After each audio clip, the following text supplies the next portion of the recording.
Welcome to the K2 Sales Podcast. I'm your host, Karen Kelly. Every week, I'll be sitting down with a sales executive where they'll share their stories and experiences that produce game-changing results. Let's be honest, sales can be a tough game. I'm sure at some point, we've all delivered a less than stellar demo, been ghosted by a client or two, and sometimes maybe we did more talking than listening. And that's where I can help. The stories and insights our guests share can be applied to your own business, your territory, or with your team, so you're not reinventing the wheel. Our weekly tactics and strategies help you get out of your head and start creating your own path towards game-changing results.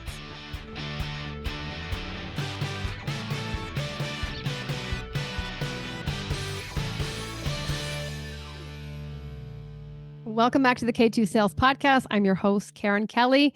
Now, we continue to support and celebrate women as March is both International Women's Day and Women in Sales Month. And I had the pleasure of speaking to my fellow women sales pro, Janice B Gordon, who is the customer growth expert at Scale Your Sales, also the host of the Scale Your Sales podcast. And Janice shared a lot of her journey where it started in sales in the 90s. And she also had exposure to customer experience and really how having both sides of the lens supported her appreciation and her focus on buyer centricity. And, back when she started her career, it was a focus, but nowadays what we're seeing is it's very mainstream language, but there's an incongruence. A lot of companies are saying that they're buyer focused, but they're still leading with very seller focused tactics, strategies, website.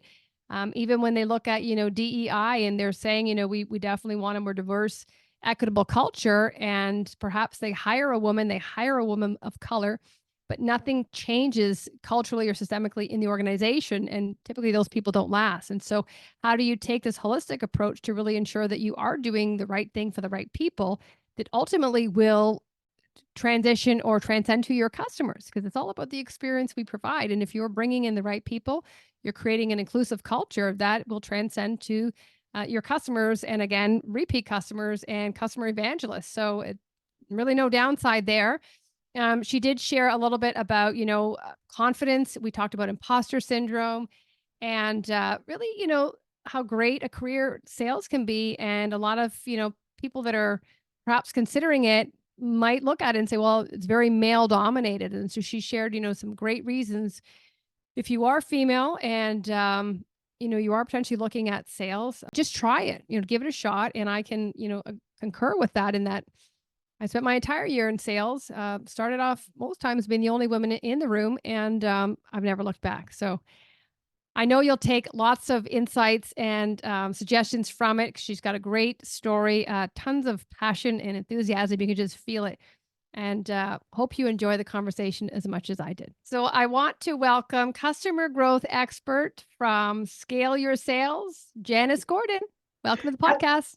Hello, it's excellent to be here. Thank you for inviting me. We only had a conversation a few weeks ago, didn't we? And such a great conversation. So it's a great pleasure to be here and just continue what we were talking about in Scale Your Sales podcast. Absolutely. That's the law of reciprocity all the way from Canada to London. So it's got some great power. Well, part of the reason I want to bring you on is March is International Women in Sales Month and International Women's Day. And I feel obviously that, we need more than a month and more than a day, but as we know, we take what we can get for now. But I really wanted to, let our female audiences, learn from our experiences, from some of our mistakes and lesson learned, because when you look at, sales as a profession, there's not a lot of younger women, waiting in line. It's not that enticing of a job. So I think that a lot of the stories and lessons learned we can share can have an influence on them. So I just wanted to start, with your title, customer growth expert, what were some of the experiences or accolades you gained in order to become that person? I started in sales in the 1990s, so stand-up cold calling, and all of the training that I had, the traditional sales training, and very much focus on the metrics. And I thought, well, that's what sales was. And I, had a very healthy career.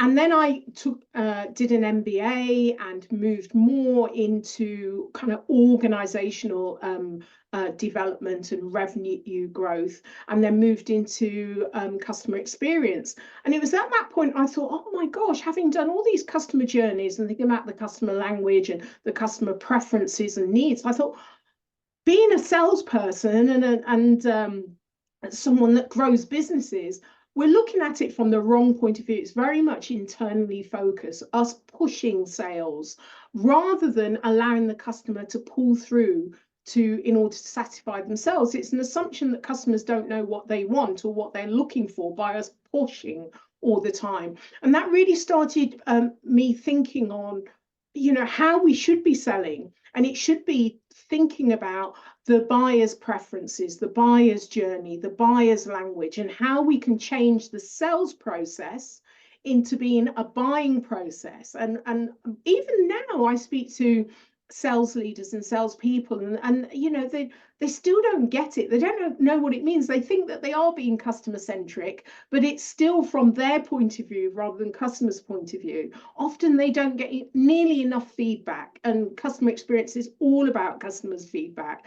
So I'll often ask a sales leader or even CEOs, do you know the impact of your decision on your key customers? Like, you don't have to do all the thousands, but your key customers, the 20% that probably give you 80% of your revenue, you should know the impact of your decisions. And they've never thought about asking. They've never thought about measuring that, but they're still willing to make the decisions. So I question, how are you able to, why are you making that decisions when you don't know the impact? So that's what I do when I go into organizations and go and help and fix and grow the revenue. I'm representing the customer.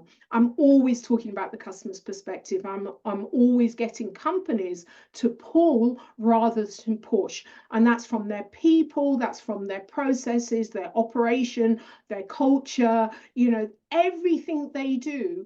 They should be a customer-centric organization. So it's not so much about teaching people how to sell or being a sales coach, or that's really not my area of specialty. What my area of specialty is getting organizations to be customer centric. That may start in sales, but it has to be an organizational transformation. That made me the customer growth expert. Mm-hmm. What a journey. And I feel that balance between initially sales and then customer experience allowed you to come full circle, because you almost think you know it all in sales. And then you get the feedback at the other end and you're like, oh, wow, we were very salesy. We were using a lot of seller language. And then at the other end, you hear the true voice of the customer and what was important to them, what mattered, and even the language they're using. That I think when you like that, for me, is truffle gold, right? When you can take that and hear it back and play it back to the market, all departments, and really understand the impact of our messaging, of our product, of our solution. And it allows you to genuinely be customer focused, because as you said, a lot of people claim to be customer focused. And then, the first presentation slide is their company and their logo. And it's just this incongruence. And then the buyer's like, oh, here we go again. Like, it's expected, right? Everyone says they are. And then you're hoping these ones are different. And then they just go and play the same thing. So it's great that you kind of had both lenses to really shape that full picture of what the buying journey should be like. And, we've still got a long way to go. If you think about the language the industry uses, this was my campaign on the podcast a few years ago, hunter. Oh, yeah. Target. I mean, how disrespectful are the words that we use about our most valued customers? Mm-hmm. It's terrible. It really is. And I really would like more organizations, and often I will speak to marketing people and point this out, and they think, this is a job I'm going to do. I'm going to take this back in the organization and really look at the words we use. Because if we start using those words, even if it's internally, that becomes part of our mindset. And then we often use it externally as well. And how does that make your customer feel when they know that they're a target? They have a target on the back. I had an expert, a guru, sales guru, once messaged me and said, are you killing it? And I messaged back saying, I'm not killing anything today or any other day. I'm serving my customers, but I'm not killing them. Yeah. And it's just that, and it's like, I'm really sorry about that, because people do not think about the language they use. Words have power. And that's what, I would like more the people in the industry to understand, that words have power. I couldn't agree more. And what, even like you said, when we talk about it internally, and then we might call it something different in front of our prospect, the damage is kind of done, because in our subconscious, we've built this picture. And I feel like what came to me was like a sniper when you're saying a target. And it's like, do I want to work with you, or do I genuinely want to kill you? And, it's not helpful language. And I think, our subconscious starts finding evidence to support that. And that's where that push versus pull can come in, and that arrogance, and just that real, it's our agenda versus yours. And we might not even be aware we're doing it, but it really does show you the power our language and our word choice can have over us. Yeah, absolutely. It's not personal, it's an industry thing. And so we need to start to chip away at it, and then the mindset will follow. Yeah. And I also, just to segue a little bit on the language, and being women in sales, think about the language we use in job descriptions when we are trying to hire for a sales role. And just like you said, like quota crushing, killing it, like real male, masculine language that continues to create this bro culture, and support, things that a lot of women and others like us wouldn't be attracted to. Well, that's why a man guru said that to me, and I pushed back saying no, and he hadn't even thought about it, and it was something I don't associate myself Yeah. with that language. So if that was in, and we do see that in Yeah. job descriptions, and if it is, then that means it's not for me. And I get so many sales leaders, because I go out and talk about diversity in sales and women in sales a lot. And they'll say, well, we've been trying, we want to have more women on our team. And in fact, there was a panel of women that I was hosting at a conference. And, any questions at the end, and this man got up and started pointing the finger and saying, well, yes, I agree with everything you're saying. I want to know what you are going to do to all the women on the panel. What are you doing? What are you doing? And I reminded them, when you point the finger really is pointing back at you. And we're here on the panel, and we're talking about strategies of what needs to change and what we've seen worked. And the question should be to yourself, what am I doing? What can I do? Because we need more allies that are really serious about making a change. I will see some of these sales leaders 2 years on, and I'll ask the question, how many more women, how diverse is your team? Zero has changed. So I want to see more action, because I'm tired of seeing the words. Good intentions are baseless unless you actually start to take some action.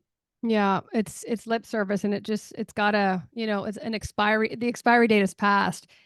But yeah, it has. Can I give you this great stat? And I used it about a year ago, and I completely forgot that I had it. And I think it's so powerful. There's reasons why people in the industry say, "Oh, we must change."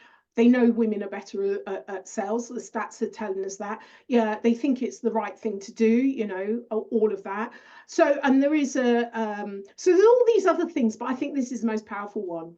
And this was by research by the AMANY research. And they looked at women make up 54% of B2B buyers under 30, most under 25.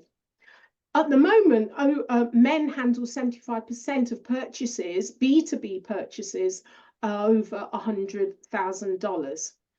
So their research predicts that in less than 10 years, the majority of buyers, so we've got 75% men at the moment, it will probably be 75% women, because remember that 25 and 30 age group moving through will be the buyers. Now, if you're still got a sales force that's mainly men, Mm-hmm. and then you've got a buying group that is going to be mainly women, the two things do not add up. So for that alone, you need to, and you've only probably got less than 5 years to do it. It's Yeah. not a long time. And the companies that are doing it now, that will become their competitive advantage. Mm-hmm. When we're talking about speaking the customer's language, we're talking about seeing it from their point of view. Well, we know that we recruit in our own image, which is terrible, but Mm-hmm. we also know that we relate to similar people that have got similar experiences. So if your sales force doesn't have the similar outlook to your customers, they don't look similar, they can't relate to them, they're not speaking the same language, then it means you're really not going to be on the shortlist. Yeah, you're definitely at a disadvantage. And what I would say, great stat. First of all, thank you for sharing that. Is the companies now who are proactively choosing to do this and prepare themselves for the next 5 years, they're also, changing their culture or creating a culture that is going to organically attract those kind of, diverse, equity, and inclusive teams. And it's not so much reactive that we have to get on board, otherwise we're not going to do this. It's more like we're embodying this because this is what we believe, and we, how we act. And again, like begets like. Absolutely. I mean, the mistake we've been making in the recent past is that it's all been a numbers game, that we'll recruit, the odd woman, or diverse person onto the team, but nothing changes in the team. The culture doesn't change, the bro culture, the language, nothing else changes. And then they'll say, well, I did recruit one, but they didn't stay. Yeah. Nothing changed. No, exactly. So you have got to, this is why I say, being the customer growth expert, it is transformational at the organizational level. That's where you make the difference. It's not just within the sales team. If you want the operation to be customer centric, you need to change the organization and the mindset, the culture, the systems, the process, the people. And it's same on this level as well. You can't just bring people in and drop them into the same culture, environment, language, all of that. You've got to change everything else as well. Yeah, that just reminds me of the saying, lipstick on a pig, it's still a pig. Yes, absolutely. Absolutely. So you've had tons of experience going through this, and now you're transforming companies to do the same. And it sounds like it's a real systemic approach that we need to take. When you're advising other women, what are some suggestions you would give to them? Or maybe, now you've been doing this, since the early 90s, you have confidence, you have a lot of success behind you. But for those women who are perhaps trying to get on a panel, trying to overcome imposter syndrome, trying to, lean in and really contribute to the conversation, but they're surrounded by men, they're the only woman of color in the room. Like, what are some tactics or techniques that will just allow them to push through and kind of get comfortable with being uncomfortable? Is there anything you would share? Well, if you're in a minority, you're comfortable with being uncomfortable. That's just your life, really, isn't it? Yeah. So that's not really the issue. And we use these labels. I've often seen that people say that women aren't confident, and I don't know any women that aren't confident, really, that are around me. The thing is it's what are you measuring that against? And if you're measuring it against what you perceive confidence to be, which is generally male, a confident person acts in a very masculine type of way. And women have tried that. And when they act in that way, then there's very negative words that they're called that men aren't. So we will need not to compete at the same level. Companies are asking women to compete at the same level, and then when they do, then they're told that they are aggressive. They're not confident, they're aggressive, all of these things. So we need to stop doing that now. We need to actually say that my confidence shows up in a different way, and it's not my problem, it's your problem. It's your problem, because you cannot get individuals to change a system when the system is broken, and it's not fair. It's not equitable. You need to start changing the system. So it's really about understanding that the world doesn't, 50% of the population are women in the world. And, they have different characteristics and they show up differently. So we need to expand what we consider to be confidence. How does that show up on different people, and accept that as the way that they're confident? And now I'm not saying that societal norms haven't taught women to act in a certain way, as in you're told that, don't raise your voice, you're told don't have an opinion, put other people first and be nurturers and all of that. So there's certain things that women tend not to do, but it means it's the onus again is on the organization to change what their ask is, to allow more women and minority groups to have a voice. The problem is the organization. The problem is societal norms. The problem isn't the women, like that man in the panel pointing at the panel. We're not the problem. Yeah. And we're not going to be the ones to fix it all. We're all got to look at this in an equitable way. I think so. We have to collaborate together. But just like you said, like what are we comparing it against? And if you are comparing it against men, it's not apples to apples. So how can we create our own standards for women and our own individual standards? Because again, I don't want to compare myself to anybody, not a woman or a man. It's to how confident I felt yesterday, and incremental. And I think this will help men as well, because there's a lot of men that are not kind of like ballsy and they are softer and like to, but they are forced to act in a certain way in order to be considered a man's man. So I think if we start to change what are the norms of how these certain traits that we're judged by show up, then that's going to help all of society. So what I tell women, your original question, what I tell women is really understand what their own personal strengths are. Really understand their core values. What is their compass? And so they've got to use that when they're going for jobs. Is this organization good enough for me? Is this organization right for me? Understanding who you are first is the most important gift you can give yourself. Understand what environments are right for you, what environments allow you to thrive, what type of way do you like to be managed? Do you have that kind of manager in front of you? Can they speak the same language as you? Are they adaptable enough? Because otherwise you'll be given standards you'll never be able to meet. I meet so many women where their confidence is not, so they had confidence but it's been not, because they're trying to compete in a world that wasn't designed for them. So if you really understand your core values and strengths and understand where you're best surviving and thriving, you go out and find those environments and you question before you accept the job role or the promotion, is this environment going to allow me to thrive?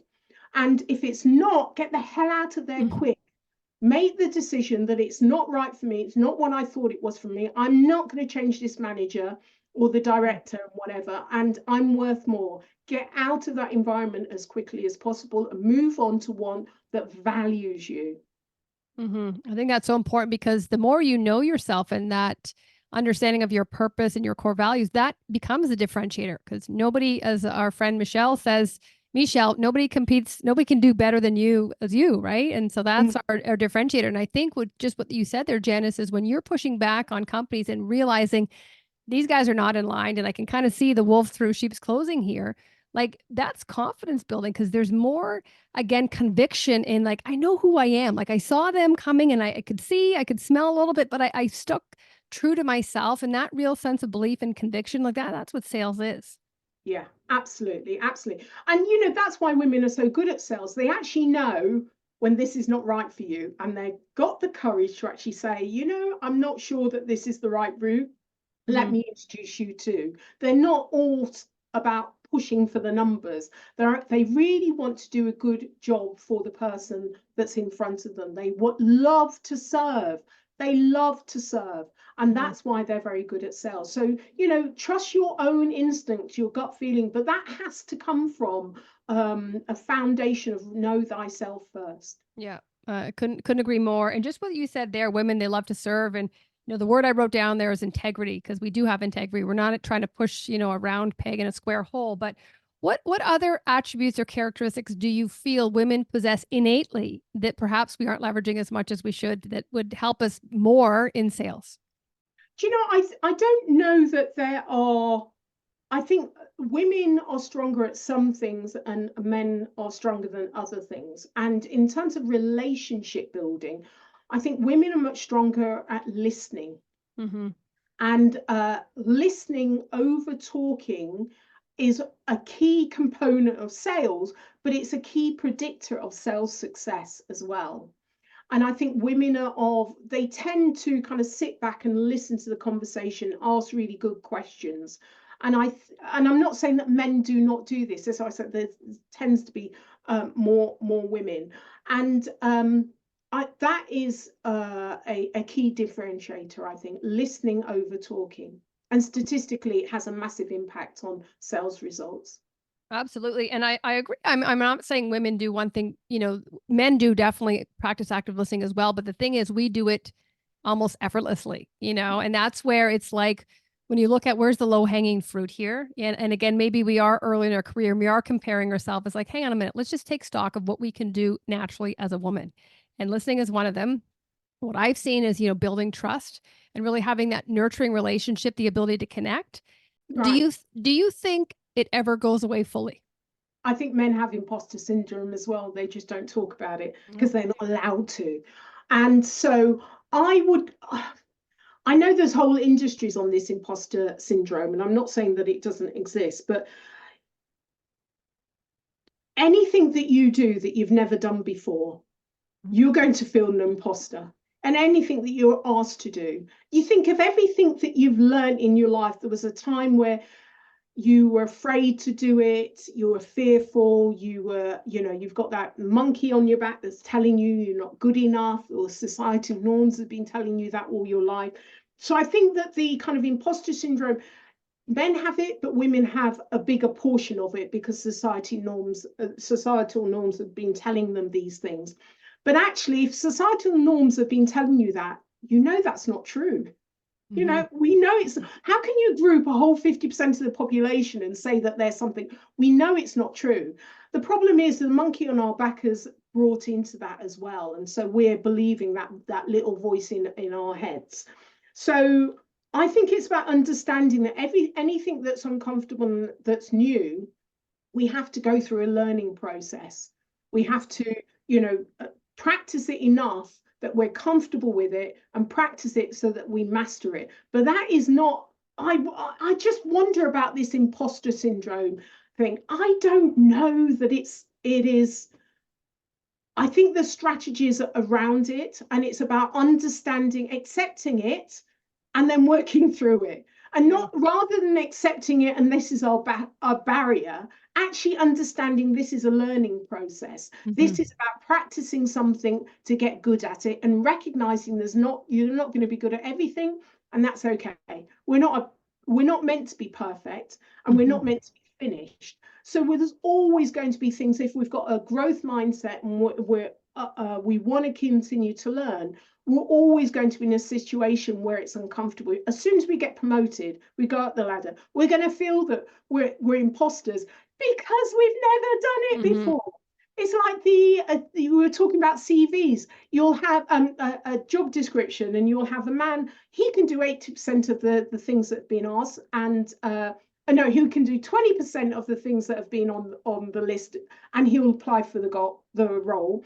A woman, if it's 80%, she may not apply for the role.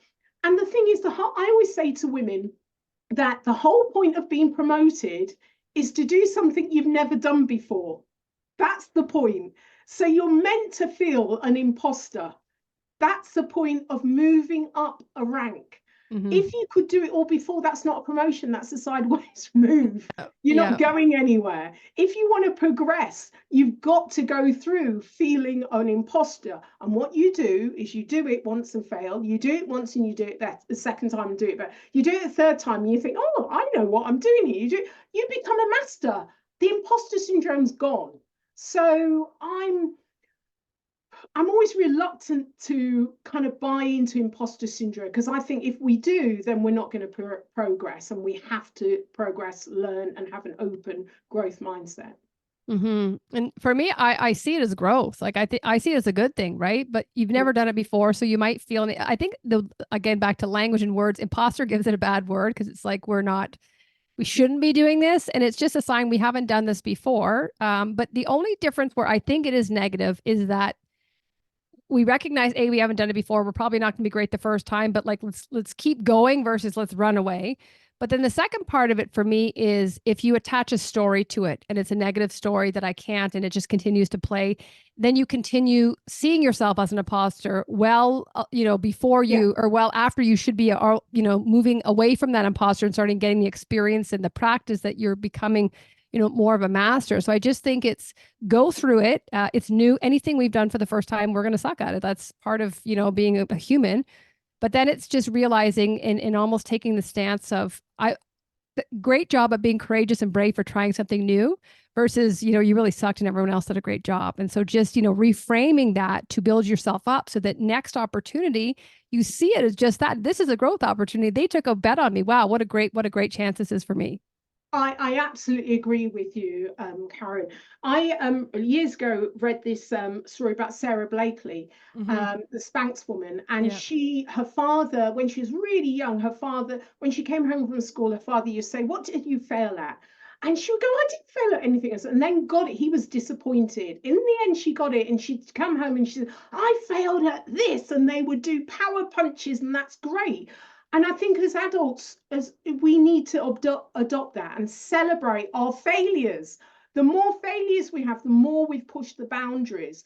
And that's what I'm really uncomfortable about, the imposter syndrome, because I agree with you. It's almost like it's something negative, and it shouldn't be something negative. It's something we should be embracing and powering, a punch in our fist when we failed at something, because we know that we've kind of like moved on and we've grown. And yes, it does kind of burrow into your mind that when you continue to fail at things and you look at it in a negative way, then you won't even start things, and that's what we need to move away from.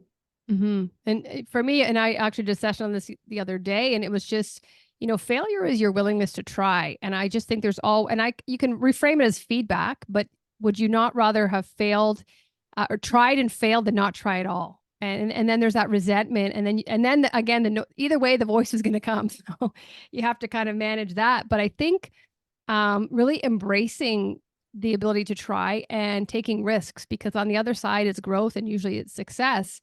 But also looking at our buyers and, back to Matt Dixon's work with the Jolt effect, like 56% of deals end in indecision. And the underarching reason is fear. They're afraid of failing. They're afraid of making a mistake.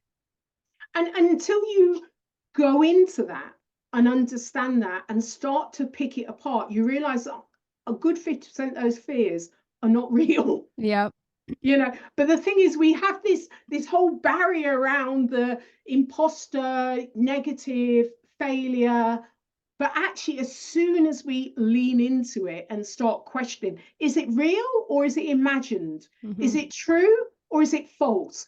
That's what we need to do. We need to investigate, these things, and actually take a look at it and examine it. And you realize it's not real.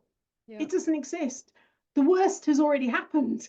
It can't get any worse. So let's just go for it. Let's try it. Let's see. And I do see failure as feedback, because it means I can do it again, but in a slightly different way. Yep. Let's change one thing. Do it again. Let's change another thing. And what is that? That is invention. That's innovation. That's creativity.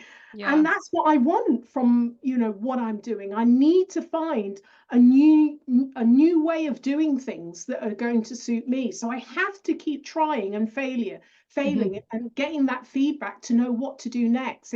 I think it's momentum. It helps me to discover where to go next. And usually that next step leads to bigger and better things. But I think it's like when you get comfortable falling, you're like, I hurt my knee, I ripped my pants. It's not even a big deal anymore. You're just, you're very, you're a risk taker, because you're like, I'm just getting better. And it's almost like I'm curious and I keep going. And so I think just start, just start taking risks. And I love one that, thing, Karen. one thing I would say here is when you just said, the fear, and if you really examined it and sat with it, you realize it's not true.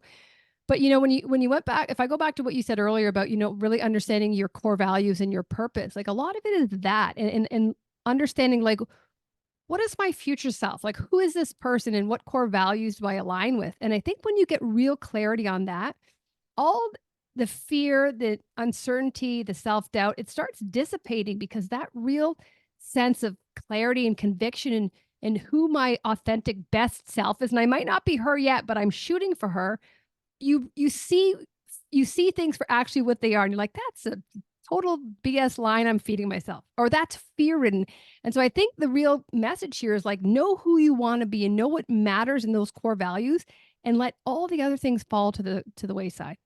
I absolutely agree with you, Karen. That's they need to start teaching this in schools as well, really understanding what your core value, because it really is your compass. Yep. And it helps you to understand why you have so much knowledge in that gut instincts. You can trust it more because you know what's right for you and you know what's wrong for you. So you know the direction you want to go, and you can trust yourself so much more and keep yourself safe and reduce the risk by that simple thing of knowing your core values, your core compass, what you stand for, who you are. Then you know where you're going. And people want to get behind people like that because there's a gravitational pull in that, like they got it all figured out. And I actually did a session on that this week, and it's something, you think about leadership training and you talk about, conflict resolution, communication, leadership strategies, but this fundamental is missed. And so it's like, imagine if you did this first, how more effective and impactful the other training would be. But it's, as you said, it's not done. And a lot of the clients I coach, and I'm like, I need to get to the elementary schools because I'm getting them too late. I need to interrupt the pattern. And that's why I'm over the top with my kids. They're always like, stop with the positivity. I'm like, no, I got to get through to you guys. So just as we wrap up here, and again, I've loved this conversation. So thank you so much for sharing your wisdom, and your the lens which you bring is women of color, women in sales, and it's just such a unique voice. So I really appreciate it. But if there are women out there who are perhaps out of school or early in their career, and they're kind of going, I'm not really sure if sales is for me, what advice would you share with them that might sway their decision? The biggest factor, if you have an ambition, you love business, you're interested in business, and you think one day I might want to run my own company or set up my own business. One of the most direct routes to the C-suite is through sales. If you think of sales as the engine of all businesses, whether they're large, whether they're small, or whether they're startups. Without sales, you don't have a business. You understand your customers, and you understand you need a system within the business. So it's the best education in the world. If you decide after being in sales that you want to go and do something else, you now have a business mindset that you can take to every other environment you're in. It really is the best education you can have. So what I would say is you need to just jump in and try it. You will discover in sales there's all different roles. There's so many different roles, from back office to field sales to the kind of coaching and the leadership, the quieter side, the noisier side, the boisterous side. There's so many. Every industry has sales in it. So whatever your interest, whether it's F1 or whether it's medical devices, whether it's research, everyone has sales. You can go anywhere. You can go anywhere in the world. So I would absolutely encourage you to do yourself a service, to learn a lot about the world and economics and people and how business works, and go into sales. Well, I don't know if you can convey any more passion there to support that, because I think we might get a few resumes after that. And I can't agree. I was just getting so excited there and so empowered myself, because honestly, from when I was 23, I got into sales and I've never looked back. And, a lot of time I was the only woman in the room, but it is, when done right, for me, it is the best profession out there. So, and I would agree that it is the heartbeat of every company. Marketing might not like to hear that, but sales is what keeps the lights on, right? As soon as someone sells something, that's when all the other systems are activated. Yeah, absolutely. Yeah. Well, listen, I have so enjoyed our conversation. I know there's a lot of people, both women and men, that are going to take away some of your suggestions and techniques. And I imagine many of them would love to reach out, connect with you, learn more about you. Definitely tune into your podcast, Scale Your Sales podcast. If they do, Janice, what's the best way for them to connect with you? Yeah, connect with me on LinkedIn. Make sure you tell me that you listen to me here, K2 Sales podcast, and I will definitely connect back with you. If there's any people that are thinking about going into sales, please do connect with me. If anyone wants to investigate Scale Your Sales framework, which is about the foundations of making sure you've got the right people in the right seats and how to do that, and also the whole operations of sales being customer centric. Me, I love to have a conversation about all of this, so please do contact me. Scaleyoursales.co.uk, and the podcast is on there, or LinkedIn. Janice, don't forget my B, Janice B Gordon. Excellent. Thank you so much, Janice, for everything you shared, and thank you everyone for tuning in, and we'll see you next time.